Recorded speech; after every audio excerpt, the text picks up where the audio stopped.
Hello friends, AmyR here with Prairie Paper and Ink with another card and video using the latest Simon Says Stamp STAMPtember collaboration, this one with Fawn. I will get to the set and the images in a minute. Before I got into that, I wanted to do the background for my card. So I have some Ranger Distress watercolor paper here, and I'm working on my Waffle Flower Water Media Mat. And I'm going to do some really easy ink smushing. You could smush the inks directly onto the water media mat. You get really good results doing that. But I like the control of using like a piece of acetate, or like in this case, this is literally packaging for stamps. I save all the packaging to use for things like this. And I am working with Speckled Egg Distress Oxide ink. That's one of the new colors. And pine needles and peacock feathers. This is kind of like an OG, you know, one of the original techniques with distress inks. And it works with any like water reactive ink. It's just going to, the colors you use, the type of ink you use, that sort of thing. And then the oxides create their own type of background. So that's what I'm using today, and it's just fun. So I've sped this up, but basically you just smush the ink onto either your surface or the water media mat or a packaging, etc. And then you splatter it with water, and then you press it onto your cardstock of choice. Watercolor cardstock being preferred because it can handle all that water, moisture, etc. Regular cardstock, a lot of the times, it's going to start to pill and become a mess. So I dried between the layers of the smushing and the splattering and whatnot, because otherwise it just turns into one big old muddy mess. And then once I was happy with it, I splattered on a ton of the pine needles. Distress Oxide ink mixed with a little bit of water, and then I set that aside to dry. I will come back to it later. So while that's drying, I'm going to work on my images, which is the Fawn Seasons Tweetings set for STAMPtember. Like the other collaboration sets, this is limited edition, only while supplies last. There's the stamp set and the coordinating dies, which I'm going to use both for today's card. And super cute. This is a 6x8 stamp set, so a big set. So as usual, I struggled because I wanted to use every single image. But I stuck with all the little birds and the branches and a couple other, like the birdhouse and whatnot. And I organized the stamps in my MISTI, and I'm stamping them onto Neenah Classic Crest Solar White 80-pound smooth cardstock with Simon's Intense black ink. I'm going to stamp them a couple times to make sure everything is black and crisp. And then off camera, I stamped the branches a second time so that I have more, as well as the little holly image. Stamp that several times as well. So then once I had all my images on this piece of cardstock, I'm going to color these all in with Copic Markers. And like I did in my previous video, I'm starting off this, like the first part of the coloring. This is normal time, normal speed, because I do get comments about that quite frequently when people are like, I wish I could color as fast as you. I wish I could color as fast as I show in my videos. I edit this after I'm done coloring. This is the normal speed of coloring. I just zone out. I've got, a book playing on Audible or Netflix going, what music, whatever. And I color. It's therapeutic. But sometimes it would be nice to color as fast as I show. So this is about 4 times the speed. And this is about average of what I normally show. Is 4 times speed, just depending on the length of the video, all that sort of thing.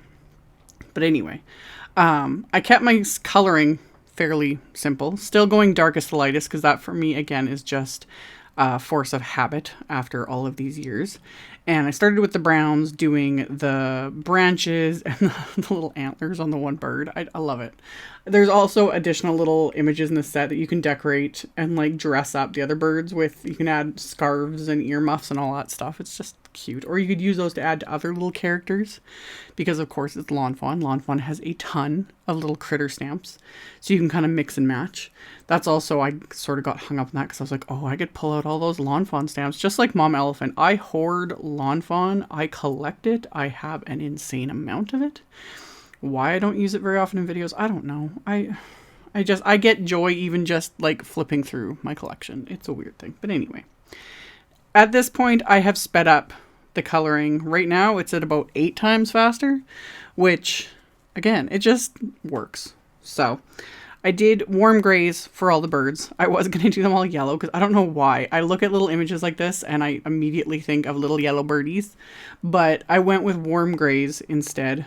Keep them a little more neutral with everything. And plus then it just looked really cute too, having these little gray birdies. So did that, and then at this point, this is 20 times faster. Like, this is 2000% faster than how I normally color. So I'm not doing anything groundbreaking here. I did my, classic red combo that I use for pretty much everything, which is R29, R27, R24. And then kind of mixed up a bit with some of the greens and just grabbed some random colors to color their little accessories and whatnot, just to give them something a little different. So I just went along until everything was colored in, and I did not add white gel pen highlights. Normally I would, but this time I was somewhat thinking ahead. Sometimes I'm not, and then I tell you guys in like the voiceover, this is what I do different. This time I didn't want to add the white gel pen highlights because I'm going to do something else instead. So after I was done coloring, I used the coordinating wafer dies. I'd snip them all apart, and then I'm just taping them into place on top of these images with some washi tape. That just helps prevent the wafer dies from moving when I run it through my die cut machine, because that's the last thing I want is after I, went all the work of coloring everything, is for the wafer die to shift and then, cut the image in half or whatever. So I taped all of these little coordinating dies in place. I will die cut them. And then the things like the branches and the holly, I'll obviously have to run through multiple times to get everything die cut with the wafer dies. But having everything on one sheet like this, it takes no time at all. So got everything die cut. And then once they're all die cut, I kind of laid everything out in a rough idea of how I wanted to do my layout on the card front. Took a picture of it so that I don't forget, because usually I will within 2 seconds. So took a picture of it. And then the background, which is obviously dry, I'm going to die cut with one of the new Slimline nested rectangle wafer dies from Simon. And I also used one of the largest Slimline scallop frame wafer dies, which you could use to create a shaker if you wanted because it's a frame. But I wanted to use it behind the background just to give it that little scallop edge. So die cut those, set those aside as well. I wanted to get the sentiments stamped. There's a bunch of sentiments in this set. Lawn Fawn's really good for that with their little punny sentiments, and they're all buildable. That's another thing I really like about Lawn Fawn is all of their sentiments are, you can see I guess you call it like the backing of these clear stamps is all has straight edges. So normally you can totally butt these up against each other to build, phrases, sentiments, etc. And they'll line up perfectly, which is nice. I didn't really worry about that too much here because I'm actually going to just use the sentiments individually, but I did line them up straight so that I can just stamp them each on the 2 lines, and then I'll be able to just trim them out really quick and easy with my paper trimmer. So I have a piece of red cardstock here. I use my anti-static powder tool, stamped the images with clear embossing ink, and then I coated them with detail white embossing powder, and then melted that with my heat tool. Once they were melted, I just trimmed them out with my paper trimmer, and then again set those aside to go on to the next part of my card. So once I got those complete, it's now time to start adhering everything. So I adhered this frame to the back of my ink smushed piece here. And then once I've got that adhered into place, I had my phone off to the side and was kind of referencing it for the layout and started laying out these little images and branches and birds and everything until I was pretty happy with where everything was going. And then I just adhered everything into place with craft tacky glue, letting the branches kind of hang off the edges a bit because the scallop piece is going to be slightly smaller than my card, which is a 3.5 inch by 8.5 inch slimline card. So I'm going to adhere everything into place except for the sentiments onto this card front, and just kind of making sure that everything is going to fit. And I kept a few of the extra little images aside because I'm going to use those on the inside of the card, of course.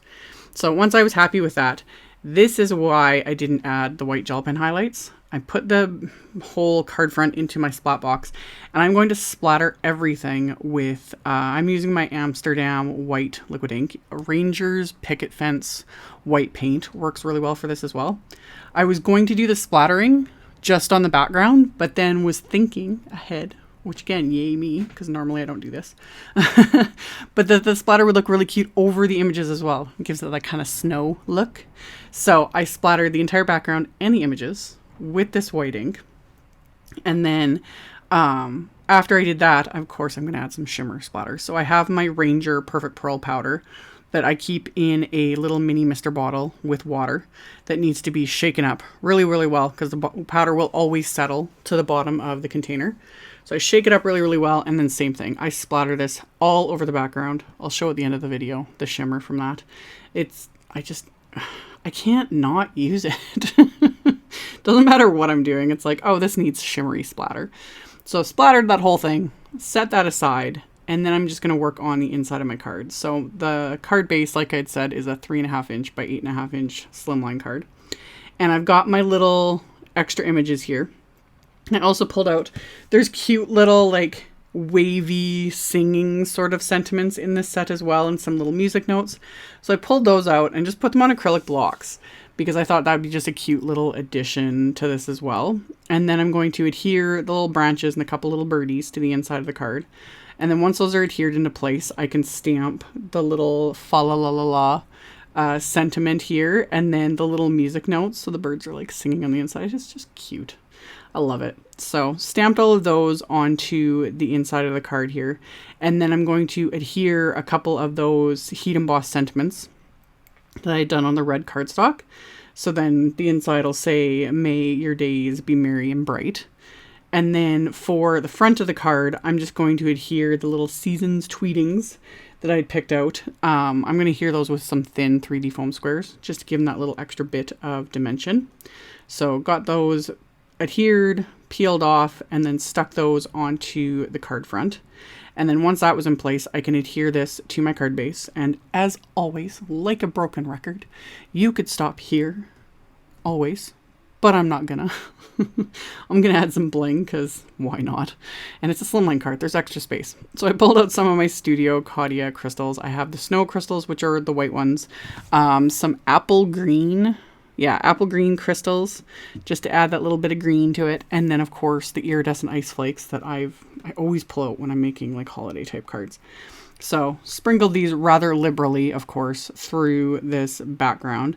And then once I was kind of happy with where I had placed everything, I'm just going to adhere them into place with dabs of craft tacky glue, just picking everything up with my little embellishment wand and then pressing it in place. So once I've got those adhered, I'm going to pair this card with one of Simon's Schoolhouse red slimline envelopes. And this fun little Seasons Tweetings card is complete. So like I'd mentioned earlier in the video, this stamp set is limited edition, just for while supplies last. The Lawn Fun set, they stock up a ton with this set because it's like people have been waiting for the Lawn Fawn collab. But I will have links to it along with a link to my blog post, a supply list. I'll link to everything I use, so you can check that out in the description box below the video, as well as on my blog, social media, etc. Thank you all so much for watching, subscribing, thumbs upping, commenting, all of it. I really appreciate it. And I will see you all very, very soon in the next video. Bye!